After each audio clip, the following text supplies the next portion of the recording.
When was the last time you made a mistake and you beat yourself for it? I have done that often in my role as a mother. Every time my daughter would make a mistake, I would react, or I would shout, or I would say something that I didn't expect to, and instantly my mind would label me as a bad mom. I would ask myself, how could I? Why didn't I control myself? And that voice wouldn't stop there. I would instantly start feeling regretful, frustrated, and angry at myself. And I'm sure I'm not alone in this. So many of us judge ourselves so harshly every time we make a mistake. So let's spend some time today understanding how to practice self-compassion, because however difficult it is, it's super critical for our self-growth. Self-compassion is about being kind, warm, and understanding with ourselves every time we make a mistake or we hit a failure, just as we would with a friend. But often this is difficult to practice. One of the reasons is a lot of us grew up with this belief that making mistakes is not okay. We were rewarded for doing things right, not for how well we handled when things went wrong. That has built a perfectionist-like mindset that we have carried in all areas of our life. We often carry this belief that being self-critical will lead us to improve ourselves, but it's actually the opposite. Every time we are so harsh with ourselves, we make a mistake, we are planting a fear of making mistakes or failing. And this fear will keep us feeling stuck, anxious, or frustrated. But instead, we can train ourselves to build more self-compassion, and just like any other skill, it can also be trained with practice.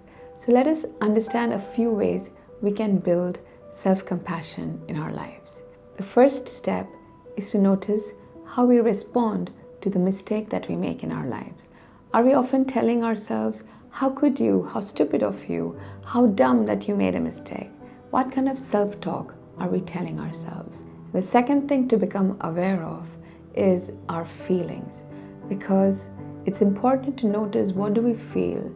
Maybe anger, maybe frustration, maybe disappointment, maybe stress, and just notice it without judgment.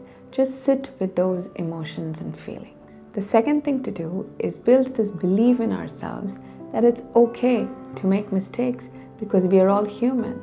We are all here to make mistakes and learn from them. The third thing to do is to slowly shift our attention from the mistake to the learnings. We can try and find out what are the things that within our control that we can choose to change in our response the next time.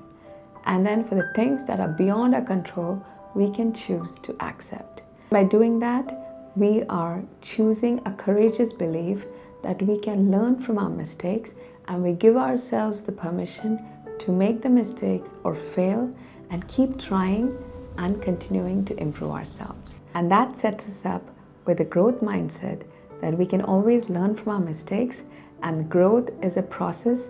It doesn't happen overnight. So I want you to walk away feeling lighter, knowing that self-compassion is not a weakness. In fact, it's the very thing that will help you grow into what you're truly meant to be. So tell me, where in your life do you find yourself stuck, unable to offer that same kindness that you would offer a friend? So let me know in the comments below, and come join me in this journey to thrive from within, where we'll discuss more such topics on how to master our mind, how to apply practical spiritual wisdom, and live a holistic lifestyle so we can find that true purpose, peace, and lasting fulfillment. And I'll see you in the next one.